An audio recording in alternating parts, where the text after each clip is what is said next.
This is the AutoCAD working interface. You can close the working interface from here.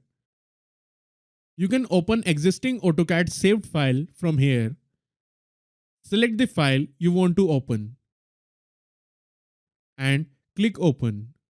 Now you can see that we have opened this saved AutoCAD file.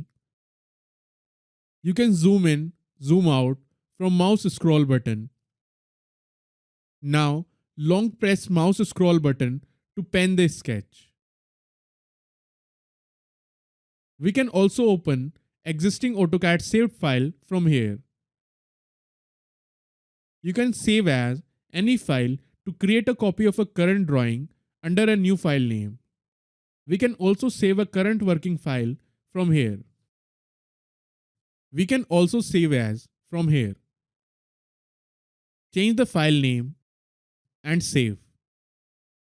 Now you can see that this file has been saved by this name.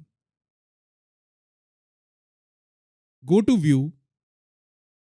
This is a UCS icon. This is the UCS of AutoCAD. We can active or inactive the UCS from here. This is the View cube. We can do same from here. This is the navigation bar. You can active or inactive the navigation bar from here. So in this way, we can navigate in AutoCAD.